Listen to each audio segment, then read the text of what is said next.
দেশ দেখাতে পারবেন যার কারণে ইউএসএ করেছে? 1948, 56, 67, 73 প্রত্যেকটা জায়গায় আরব ইসরায়েল যে ওয়ারগুলি হচ্ছিল প্রত্যেকটা জায়গায় আরবরা জয়লাভ করছিল। শেষ সময়ে ইউএসএ এয়ারফোর্স সরাসরি পার্টিসিপেট করে। আপনি 73-তে দেখেন বার্লেভ লাইন ক্রস করে চলে গেছে, ঢুকে গেছে। বিকাল 5টার সময় ইউএসএ এয়ারফোর্স সরাসরি বোম্বিং শুরু করে করে নিয়ে আসলে। এখন কথাটা এটা কেন, ওয়াই? ভাই কিন্তু এক্স্যাক্টলি কভার করেছেন। ইরানের যে আপনার জিওপলিটিক্যাল লোকেশন, পৃথিবীর ন্যাচারালি সবচেয়ে প্রোটেক্টেড কান্ট্রি হচ্ছে ইরান। এখানে আপনার ওদের একটা রুটি আছে, এই রুটিটার নাম নানে বারবারি ইরানের। হ্যাঁ, এই রুটিটা আপনি নিশ্চয়ই অবগত আছেন যে জনতার দল নবপ্রতিষ্ঠিত রাজনৈতিক দল, এবং আমরা যেদিন নির্বাচনী তফসিল ঘোষণা করা হয় সম্ভবত 11ই ডিসেম্বর বা 12ই ডিসেম্বর, সেই দিন দিবাগত রাতের বেলা আমরা একটা নিবন্ধন পাই।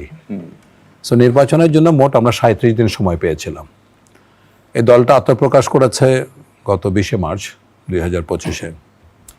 আত্মপ্রকাশের দিন থেকে অদ্যাবধি আমরা একটা কথাই বলেছি, প্লেটোর উদ্ধৃতি দিয়ে, যে রাজনীতি না করার শাস্তি হলো নিচু এবং নিকৃষ্ট লোককে দ্বারা শাসিত হওয়া।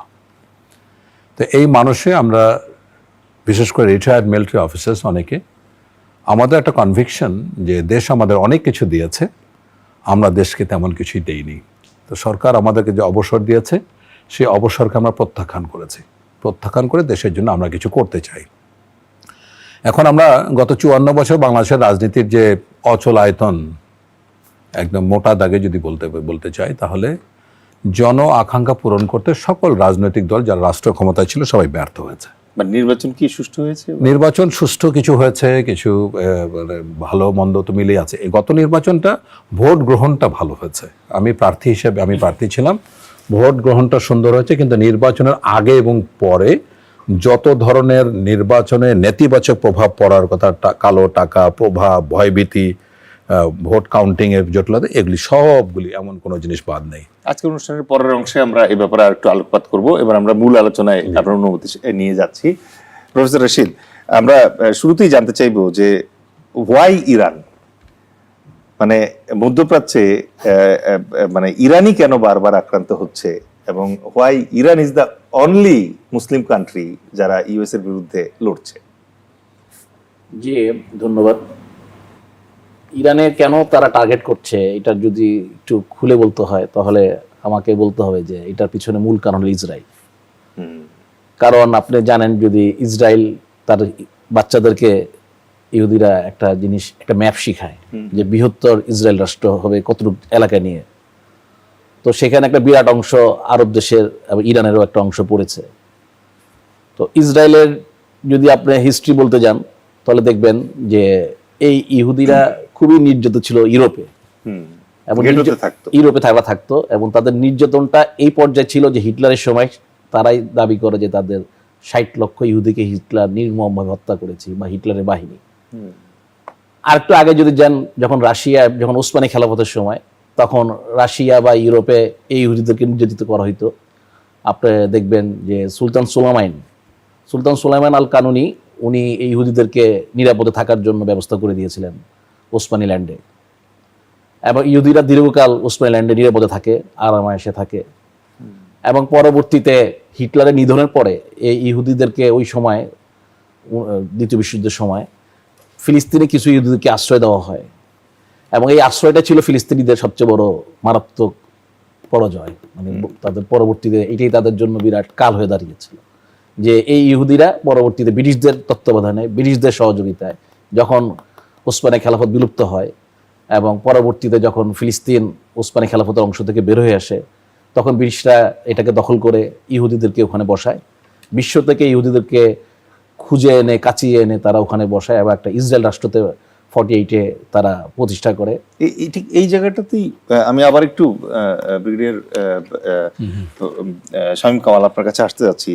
সাইক্স-পিকোর যে প্ল্যানটার কথা প্রফেসর রশিদ বলছিলেন, আপনিও কি তাই বিলিভ করেন যে এই ম্যাল প্র্যাকটিস অথবা এই ম্যাল প্ল্যানিং এর কারণে? না, সাইক্স-পিকোর লাইনটা 1916 সালে যখন ড্র করা হয়, এটা একদিকে ছিল হাইফা আর একদিকে ছিল কিরকুক। হ্যাঁ, এই একটা লাইন ড্র করে একটা সাইড নিল ইউনাইটেড কিংডম আর একটা সাইড নিল ফ্রান্স। ফ্রান্স উপরে চলে গেল এবং তখনও কিন্তু জর্ডান সহ অনেক দেশের জন্ম লাভ করে নেই। তখন পর্যন্ত জিউস রাষ্ট্র কিন্তু র্যালি করা কিন্তু জিউস রাষ্ট্রটা যেটা হলো এটা বেলফোর ডিক্লারেশনের পরে। তো তখন বললো যে অ্যাক্রস দ্য ওয়ার্ল্ড মানে জিউসদের কাছে প্রমিস করলো যে তোমাদের একটা আবাসভূমি দেওয়া হবে 1947-এ। তখন পৃথিবীর বিভিন্ন জায়গা থেকে জিউস আছে যারা ইহুদি আছে তাদেরকে এখানে নিয়ে আসলো। উনি ভাই রাইটলি বলছিলেন যে বিশেষ করে মানে জার্মানিতে যে হলোকাস্টটা হয়েছে হিটলার এরিয়াতে, that is one of the reason. তাহলে এরা যাবে কোথায়, থাকবে কোথায়? এর প্রেক্ষিতে যেহেতু ইউকে ছিল অ্যালাইড ফোর্সে, তখন জিউসদেরকে প্রমিস করলো যদি আমরা এইবার যুদ্ধে জয়লাভ করতে পারি এবং জিউস যদি আমাদের পক্ষে সমর্থন দেয় তাহলে তোমাদের একটা স্থায়ী আবাসভূমি আমরা করে দেবো, রাইট? এটা ইউ আন্ডারস্ট্যান্ড দ্যাট হলোকাস্টটা কত নির্মম ছিল। আইকম্যানের কথা মনে আছে নিশ্চয়ই। আইকম্যানকে যখন তাকে ধরেছে, ধরার পরে জিজ্ঞাসা করলো তোমার জীবনে কোনো শেষ ইচ্ছা আছে কিনা, যে হ্যাঁ একটা শেষ ইচ্ছা আমার আছে, কি আমি ইহুদি হতে চাই, আমি ধর্মান্তরিত ইহুদি হয়ে জন্মগ্রহণ করতে চাই। তো সবাই খুব অবাক যে একটা লোক নিশ্চিত মৃত্যুদণ্ড প্রাপ্ত, সে জীবনের শেষ ইচ্ছা ইহুদি হতে চায়, কারণটা কি? তা বলে পরে জানে যে এটার রহস্য জানতে চলে যে আপনি কেন এরকম একটা পিকুলিয়ার একটা ইচ্ছা পোষণ করলেন। বলছে এটাতে লাভ হলো একটা যে আমি যদি ইহুদি হয়ে মৃত্যুবরণ করি তাহলে আরেকজন ইহুদি পৃথিবী থেকে কমলো। সো দ্যাট ওয়াজ দ্য হলোকাস্টের একটা মানে ভয়ানক একটা পর্যায় ছিল। আবার আসবো আপনার এখানে। আবার প্রফেসর রশিদ, এই যে মানে এই ধরনের যে আকাঙ্ক্ষা অন্তত একটা ইহুদি কমলো, এই কারণেই কি মধ্যপ্রাচ্যে ইচ্ছাকৃতভাবে ইসরায়েল রাষ্ট্র প্রতিষ্ঠা করলো যাতে পশ্চিমাদের যত হেজিমনি আছে এটা ইসরায়েলের মাধ্যমে ডেলিভার করা যায়? মধ্যপ্রাচ্যে ইসরায়েল রাষ্ট্র, আমি যেটা বলতেছিলাম যে যখন এই সব ইহুদিদেরকে বিশ্ব থেকে যারা তাদের শত্রু ছিল, যদি আপনার ধর্মীয় দিক দিয়ে দেখেন যে খ্রিস্টানরা মূলত হিটলারের বাহিনীতে খ্রিস্টান বাহিনী ছিল, তারা মূলত এই ইহুদিদেরকে নিধন করছে, কিন্তু এখানে ধর্ম হিসেবে আনা হয় না। যদি এখানে কোনো মুসলিম নামধারী হইতো তাহলে দেখতে না এতক্ষণে এটাকে জঙ্গি কার্যক্রম বলে পুরো বিশ্বে প্রচার করা হইতো। তো আমরা যেটা দেখছি যে ইহুদিরা খুব ইউনাইটেড, যেহেতু তারা সব জায়গায় নির্যাতিত, নর্মালি নির্যাতিত লোকেরা ইউনাইটেড থাকে, তো সেইভাবে ইহুদির একটা পরিবারের মতো থাকে। এবং তারা আমেরিকার, তারা যেহেতু ইউনাইটেড লম্বা সময়, এবং তারা ব্যবসা বাণিজ্যগুলো তারা কন্ট্রোল নেওয়ার চেষ্টা করে এবং তারা ইনফ্লুয়েন্স করতে পারে আমেরিকাকে। এবং আরেকটা জিনিস দেখবেন যে আমেরিকার সাথে কেন জিনিসটা আসতেছে, যে আমেরিকা রিপাবলিক এবং ডেমোক্রেট দুইটা দলে যখন ইলেকশন করে তখন ইহুদিদের চাঁদাতে, ইহুদিদের ফান্ডে তারা মূলত ইলেকশনটা করে, জিউস লবি, এবং আমাদের অফিসিয়ালি তারা ফান্ড নেয়, এই পুরো ইলেকশনের খরচটাই তারা ইহুদির থেকে নেয়।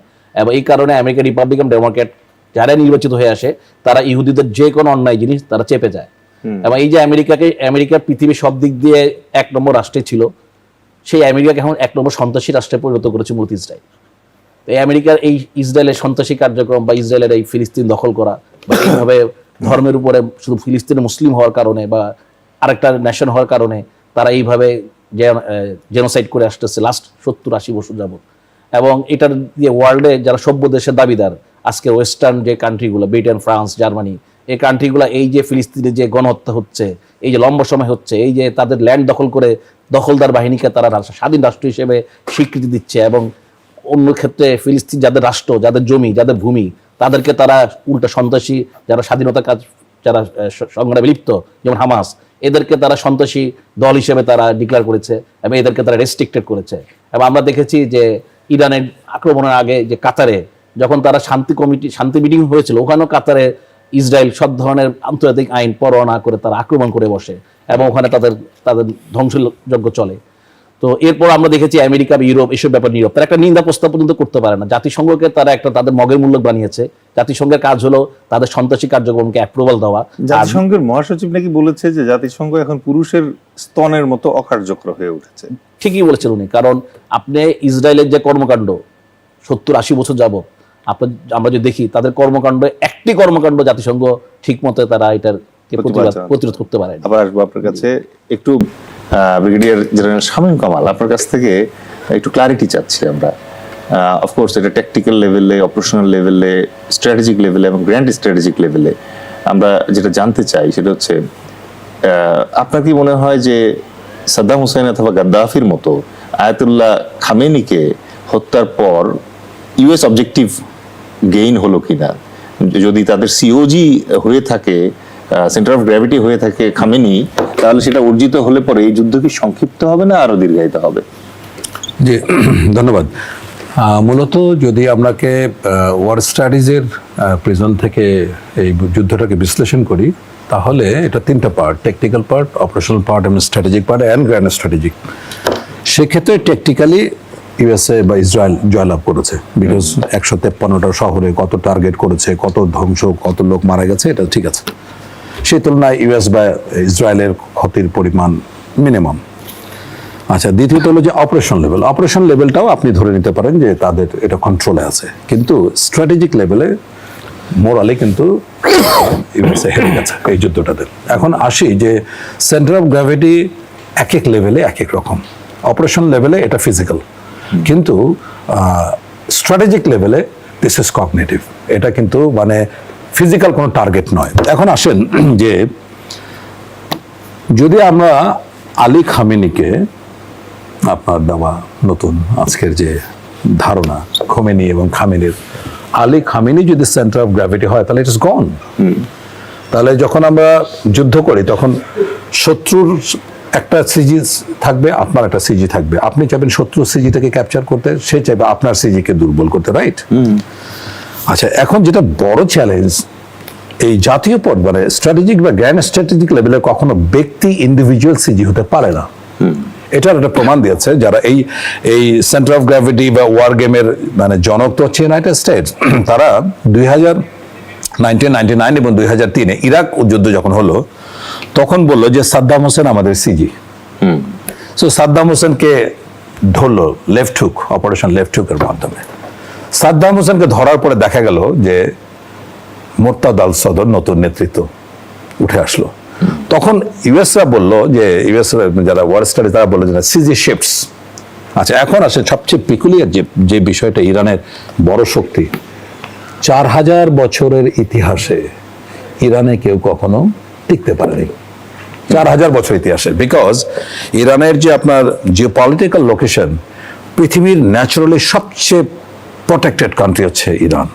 এখানে আপনার ওদের একটা রুটি আছে, এই রুটিটার নাম নানে বারবারি ইরানের। হ্যাঁ, এই রুটিটা এমন, ইটস লাইক পিজা। ওকে, মানে ইরানের প্রাকৃতিক গঠনটাই হচ্ছে লাইক পিজা। কেমন? এখানে দুইটা পাহাড় আছে, হ্যাঁ, জাগ্রোজ অ্যান্ড এলব্রুজ। এই দুইটা পাহাড়, ওই যে পিজার উপরটা ইয়ে থাকে না, এরকম। So these are high mountains দুইটা। যেখানে পাহাড় শেষ তারপরে শুরু হলো ডেজার্ট, লুত অ্যান্ড কাবির, এবং একটা করে ডেজার্ট 1500 কিলোমিটার। আপনি চিন্তা করেন, এরকম একটা উঁচু পাহাড় পার হয়ে আবার 1500 কিলোমিটার ডেজার্ট পার হওয়া খুব ডিফিকাল্ট। এই জন্য পৃথিবীর ইতিহাসে ইরানিয়ানরা দুইটা যুদ্ধ হেরেছে, গ্রিক পার্সিয়ান যুদ্ধ, খ্রিস্টপূর্ব 300 থেকে 400-র মধ্যে। এখানে জেরক্সিস এবং দারউইস নামে দুইজন ছিল।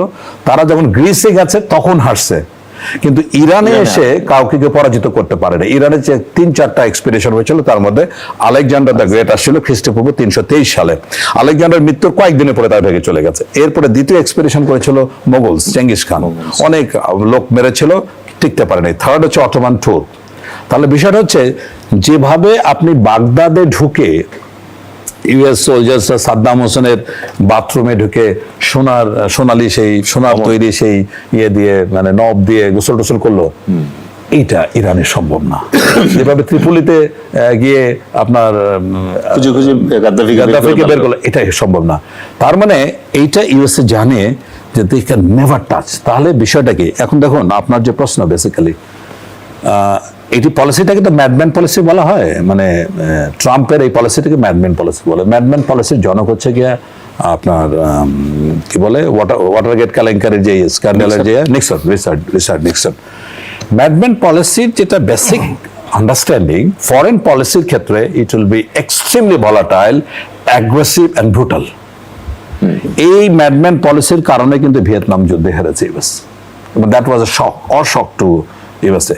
একইভাবে এই ম্যাডম্যান পলিসি এখন second time Donald Trump, madman পলিসির কিন্তু পরিণতি হয় খুবই বিপদ, মানে অসম্মানজনক বিপদ। দারুণ আলোচনা চলছে।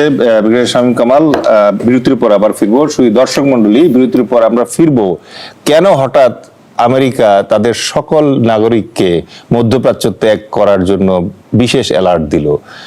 একই সাথে আমরা ফিরবো প্রফেসর রশিদের কাছে, যে কেন এই অসময়ে চীন আর রাশিয়া নীরব। ফিরছি একটা ছোট্ট বিরতির পর। ধন্যবাদ, সাথেই থাকুন। শ্রী দর্শক মন্ডলী, মুক্তির কথায় আবার স্বাগত জানাচ্ছি। আমি ডেল এইচ খান। আলোচনা চলছিল যে হঠাৎ করে মধ্যপ্রাচ্য কেন খালি করছে আমেরিকা, কিন্তু ব্রিগেডিয়ার জেনারেল শামীম কামালের কাছ থেকে ও ব্যাপারে তার মতামত জানবার আগেই আমরা যেতে চাই প্রফেসর এম এ রশিদ আপনার কাছে। যে খুব প্রত্যাশা ছিল যে যদি এবার ইরানের গায়ে কেউ ফুলের টোকা দেয় তাহলে রাশিয়া চীন ঝাঁপিয়ে পড়বে, কিন্তু এই মুহূর্তে রাশিয়া চীন বেশ নীরব কেন?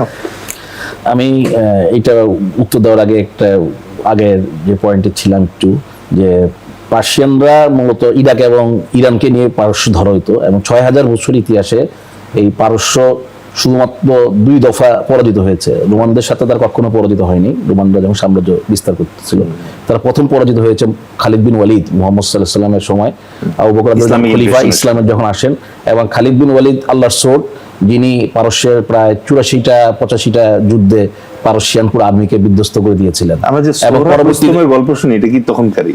না, রুস্তমের গল্প তারপর তো ওইটা একটা গল্প, কিন্তু যেটা বাস্তব সেটা বলছি। আর সেকেন্ডবার পার্সিয়ানরা আবার পরাজিত হন সুলতান সুলাইমানের সময় অটোমানদের কাছে, এটা ঠিক আছে, কিন্তু তারা গিয়ে ট্রেন করতে পারে, এবং যখন সুলতান মুরাদ আসেন তখন বাগদাদ আবার সেকেন্ডবার উদ্ধার পার্সিয়ানরা আবার পরাজিত হন সুলতান সুলাইমানের সময় অটোমানদের কাছে। ওই ইতিহাসটা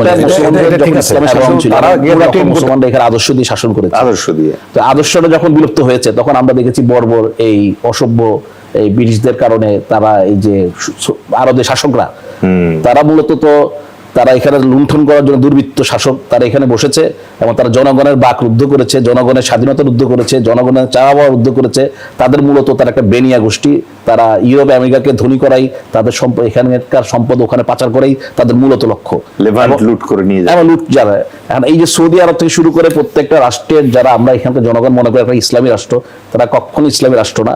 তারা তাদের নামই হলো কিংডম অফ সৌদি আরাবিয়া।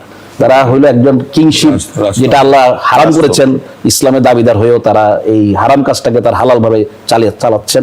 এবং তারা দেখেছেন যে ওখানে এই আরবের মুসলমানদের সম্পদগুলো তারা ইউরোপ আমেরিকাকে ধনী করছে, এবং এই কারণে আজকে আমরা দেখতে পাচ্ছি আমেরিকার এতগুলো ঘাঁটি। তাহলে এই যে আমেরিকা যে একটা মুসলিম রাষ্ট্র, এই মুসলিম রাষ্ট্রের পাশে আর কোনো আরব রাষ্ট্র কেন নাই? এই যে কারণটা এখানে যে আরবের প্রত্যেকটা শাসক মুসলমানদেরকে বা জনগণকে, আমি জনগণ বলি, জনগণকে বাকরুদ্ধ করে রেখেছে। তাদেরকে জনগণের শাসন তারা দেয়নি। তারা ওখানে তাদের আরামায়েশ এবং বিলাসবহুল জীবনযাপন করার জন্য এবং তাদের রাজত্ব টিকিয়ে রাখার জন্য তারা আমেরিকাকে ডেকে এনেছে। এবং আমেরিকার প্রত্যেকটা 27টা ঘাঁটি যে ইরান আক্রমণ করেছে, আমেরিকার আরব দেশের প্রত্যেকটা রাষ্ট্রে তার ঘাঁটি আছে। একটা দেশের সবরেন্টির সবচেয়ে বড় প্রতিরোধ হইলো আরেকজনের ঘাঁটি নিয়ে আসা। তো সবরেন্টি এখানে যেখানে আরবরা উঠে দিয়েছে আমেরিকার হাতে, সেই ক্ষেত্রে ইরান আমরা দেখেছি বীরের মতো তাদের বীরত্ব, তারা একাই দাঁড়িয়েছে। এবং তারা তাদের এই ঐতিহাসিকভাবে এবং তাদের যে 6000 বছরের ইতিহাস ইসলামী শাসন ছাড়া, তো ইরানের এখন ইসলামের কারণে, তাদের ইসলামী বিপ্লবের কারণে তারা বলিয়ান, কারণ ইসলাম বিপ্লবটা আদর্শ।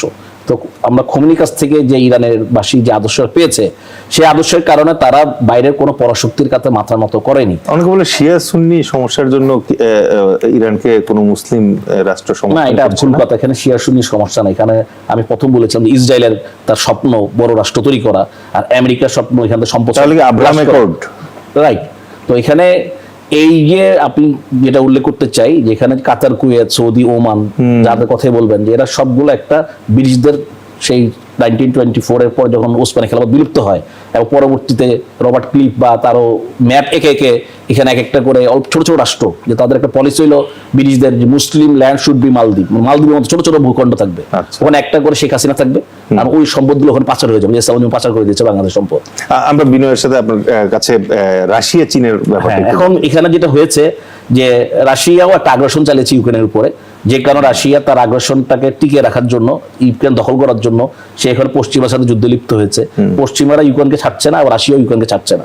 এই জন্য রাশিয়া ওখানে এঙ্গেজ।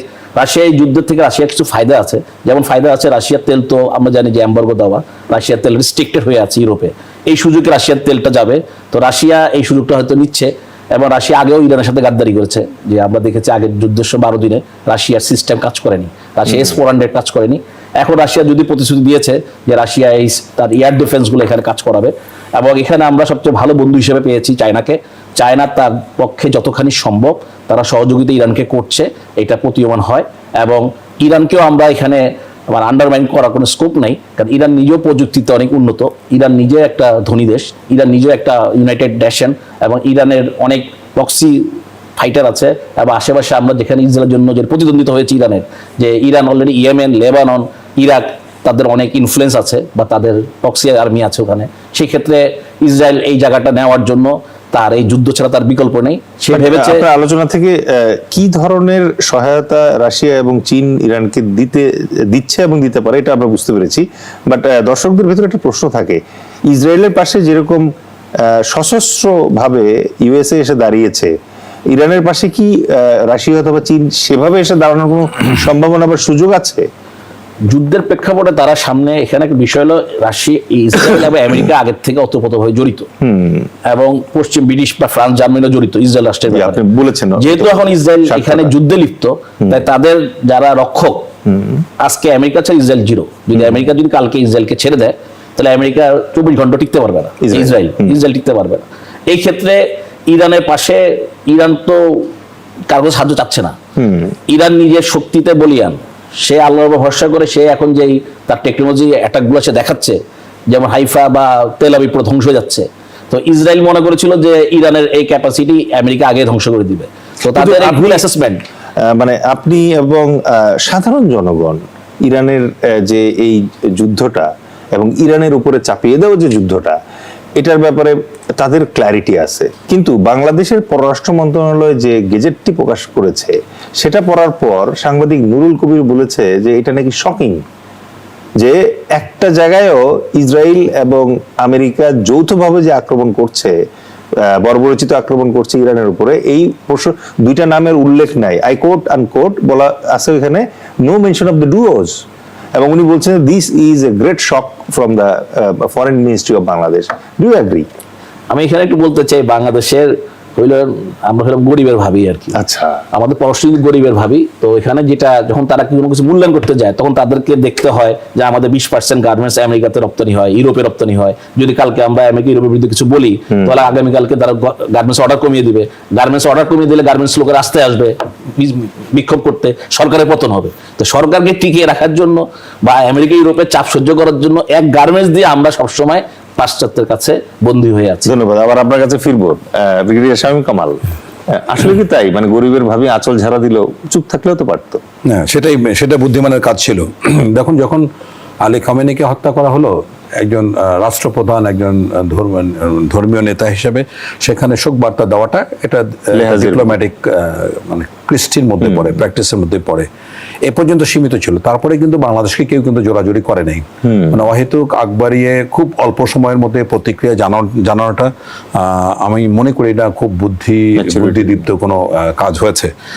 তবে হ্যাঁ, মানে আমাদের তো অনেক সমস্যা আছে, ওই যে আমাদের শুধুমাত্র আমেরিকার ইন্টারেস্ট না, মিডল ইস্টেও তো আমাদের অনেক ধরনের স্বার্থ আছে। পুরো জ্বালানি রিসোর্সের উপরে আমাদের এখন মিডল ইস্টের উপরে আমরা ব্লাইন্ডলি ডিপেন্ডেন্ট, আমাদের কোনো বিকল্প নাই। আমরা এই অ্যানালিসিসে আসবো, কিন্তু দর্শকরা ওয়েট করছে আপনার কাছ থেকে ওইটার উত্তরটা জানার জন্য, যে হঠাৎ করে আমেরিকানরা তাদের আমেরিকান সিটিজেন, কন্ট্রাক্টর, স্টাফস যারা আছে, তাদের সবাইকে যদি পারলে কমার্শিয়াল ফ্লাইটে করে মধ্যপ্রাচ্য ত্যাগ করতে বলেছে। এটা কি কোনো মানে নতুন কোনো ইনভেশনের ইঙ্গিত দিচ্ছে কিনা? আমরা ওই যে পাগলা রাজার যদি কথা শুনি, CNN কে সে ওই যে বললাম না, সে অনেক কিছুই বলে ফেলে, তার কিছু পাগলামি আছে। তো লাইক হয়তো বা ওই যে খেয়াল করে দেখেন যে গলফ খেলে শেষ করে এসে বাণিজ্য দিয়ে দিল, কোন দেশের কথা বলে, অথবা এয়ারফোর্স ওয়ানে যখন উঠবে তখন বিশাল কিছু বললো যে ম্যাক এত কিছু বোঝে না, বেশি কথা বলে, এরকম কিছু ব্যাপার আছে।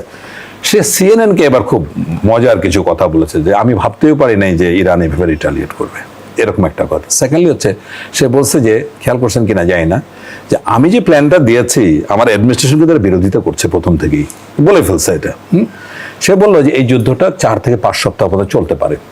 এখন যদি বলি যে সিজি ইজ ফার অ্যাওয়ে, মানে কোনোদিন ওই বললাম তো যে ওই মানে খোমেনির 79 সালে যে ইসলামিক রিপাবলিক স্টাবলিশ করেছে, এটা শেকড় পর্যন্ত স্পর্শ করার সামর্থ্য ইউএসএর নাই। আপনি দেখুন না যে মারা গেল স্পিরিচুয়াল নেতা, 3 দিনের মধ্যে ওদের সংবিধানের আর্টিকেল 111 অনুযায়ী 3 দিনের কাউন্সিল করলো এবং হয়তো আজকে বা কালকের মধ্যে তারা ঠিক আছে।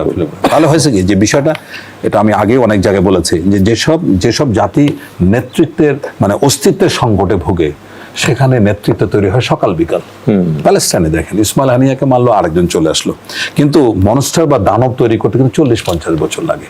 যেমন প্যালেস্টাইনে সেই সাবরা সাতিলা যে ম্যাসাকার হয়েছিল, এরিয়েল শারন, ঠিক আছে, এরিয়েল শারন থেকে হ্যাঁ সেই জন্য নোবেল প্রাইজ পায়। হ্যাঁ, এখন ওই এরিয়েল শারন থেকে আরেকজন নেতানিয়াহু হইতে কিন্তু 50 বছর লাগলো।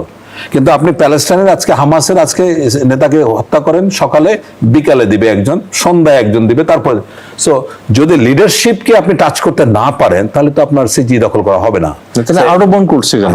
আউট অফ বাউন্ড করার একটা কারণ হচ্ছে মূলত বিভিন্ন জায়গায় যেরকম ডেসপারেটলি ইরান আক্রমণ করছে, ইনডিসক্রিমিনেট অলরেডি 27টা জায়গায় আক্রমণ করেছে, এইটার থেকে নিরাপত্তা দেওয়ার জন্য আরেকটা হচ্ছে মেসেজ দিতে যাচ্ছে যে তোমরা সরে আসো, এবং যেটা ট্রাম্প বলছেন আরো সিভিয়ার মানে ওয়েভ আসতেছে, মানে এই জন্য তাদের মার্কিন নাগরিকদের নিরাপত্তার জন্য ডাকছে। এটা এমন কোনো কারণ না যে এখন দেখুন সিভিয়ার ওয়েভ বলতে আপনি যেটা বললেন, already belligerent ratio is very poor. দুইটা পরাশক্তি বনাম ইরান, যার পারমাণবিক কোনো সক্ষমতা নেই, তাহলে নেক্সট বিগ ওয়েভ তো বিগ ওয়েভ মানে ধরেন indiscriminate bombing all around in Iran, carpet যেটা এখন কথা হলো যে আচ্ছা আপনি খেয়াল করে দেখছেন যে USA this is only Israel, যার কারণে ষষ্ঠবারের মতো সরাসরি একটা দেশের পক্ষে যুদ্ধ করছে। আর কোন দেশ দেখাতে পারবেন যার কারণে ইউএসএ করেছে? 1948, 56, 67, 73 প্রত্যেকটা জায়গায় আরব ইসরায়েল যে ওয়ারগুলি হচ্ছিল প্রত্যেকটা জায়গায় আরবরা জয়লাভ করছিল। শেষ সময়ে ইউএসএ এয়ারফোর্স সরাসরি পার্টিসিপেট করে, আপনি 73-তে দেখেন বার্লেভ লাইন ক্রস করে চলে গেছে, ঢুকে গেছে, বিকাল 5টার সময় ইউএসএ এয়ারফোর্স সরাসরি বোম্বিং শুরু করে মানে করে নিয়ে আসলো। এখন কথাটা এটা কেন, ওয়াই? ভাই কিন্তু এক্স্যাক্টলি কভার করেছেন। আইপ্যাক নামে একটা জিউস লবি আছে, এটা হচ্ছে গিয়ে এমন শক্তিশালী লবি, ইউএস সরকার বানায় ওদের, সরকার না, প্রেসিডেন্সিয়াল ইলেকশন, সেনেট নির্বাচন, হাউস অফ রিপ্রেজেন্টেটিভ, এখানে ক্যাপিটাল হিলে গিয়ে এইসব সেনেটর প্রেসিডেন্ট সহ বাইবেলের উপর হাত রেখে কসম করে যে আমরা ইসরায়েলের ইন্টারেস্টের বিপক্ষে কাজ করব না। বিনিময় কি? পুরা নির্বাচনী খরচ ইন্ডিভিজুয়াল, আগে দলীয়ভাবে করতে, এখন ইন্ডিভিজুয়ালি করে। এই কারণে ইউএসএ কিন্তু একটা মানে এই মানে বিনিয়োগটা করে। এই দেখেন আপনি আর দ্বিতীয় কোনো ঘটনা দেখাতে পারবেন না। এই যে গত মিডনাইট হ্যামার যে হলো, এখন এটা আমরা ওয়ার স্টাডিজের ভাষায় বলি, এই ধরনের যুদ্ধ is it a war of necessity or a war of choice? Simple, it's a war of choice. আজকে কেন আপনার ইংল্যান্ড আজকে ইয়ার পাশে দাঁড়াচ্ছে না, আপনি খেয়াল করে দেখছেন? ইউএস এর পাশে গতকালকে ব্রিটিশ প্রাইম মিনিস্টার বলেছে যে আমরা we have taken lesson from মানে ইরাক ওয়ার 2 মানে 2003-এ যেটা হয়েছে, এখানে যে বললো যে সাদ্দাম হোসেনের মাস ডিস্ট্রাকশন ওয়েপন আছে। এখন যে গল্পটা বানানো হচ্ছে যে ইরান এমন একটা জায়গায় আসছে যে তারা যে কোনো সময় নিউক্লিয়ার ওয়ারহেড বানাতে পারে, ইটস ননসেন্স। এটা নিউক্লিয়ার ওয়ারহেড আপনার থাকলে আপনি বাস করবেন। দেখেন আপনার উত্তর কোরিয়ার প্রেসিডেন্ট কিছুদিন পর একটা বাস করছে, because this is called deterrence. যদি কারো সামর্থ্য থাকবে সে ডেটারেন্স অ্যাপ্লাই করবে। ইন দ্যাট থিওরি আমি still I don't think that Israel has got that capacity. এবং বিশ্ব জনমত এটা বিলিভও করে না। আপনি প্রফেসর রশিদ একটু কিছু অ্যাড করতে চাচ্ছিলেন? জি, আমি যাবো খুব সংক্ষেপে। জি, আমেরিকা হঠাৎ করে এই তাদের নাগরিকদেরকে 14টা দেশ থেকে সরে যেতে বলছে। এটা একটা বড় কারণ হলো যে হরমুজ প্রণালী যেখানে ইরান বন্ধ করে দিয়েছে। এই হরমুজ প্রণালী দিয়ে ওয়ার্ল্ডের 20-22% জ্বালানি পরিবহন করা হয়, এখান দিয়ে যায়। ইরান এটা বন্ধ রাখা মানে পুরো বিশ্বে জ্বালানি অলরেডি ইউরোপে $80 বেড়ে গেছে শুধু গ্যাসে, তেলেরও প্রায় 40% কাছাকাছি বেড়ে গেছে। তো এই জ্বালানিটা আরো উঠতে থাকবে, উপরে খরচ বাড়তে থাকবে বা দাম বাড়তে থাকবে হরমুজ প্রণালী যদি বন্ধ থাকে। তো এই হরমুজ প্রণালী ইরান যে কোনো সময় নর্মাল স্পিড বোট দিয়ে তারা হরমুজ প্রণালী যে কোনো শিপ ডুবে দিতে পারে। তাদের এরকম ধরনের আইবিএমও লাগবে না, বড় বড় ক্ষেপণাস্ত্রও লাগবে না। তো ইউরোপ আমেরিকার কাছে তখন চয়েস থাকবে না যে হরমুজ প্রণালী তারা যদি ল্যান্ড ফোর্স না পাঠিয়ে দখল না করে তাহলে হরমুজ প্রণালী বা তার আশেপাশে ক্লিয়ার হবে না। এবং এই কারণে তারা আপনিও আশঙ্কা করছেন যে একটা বড় হ্যাঁ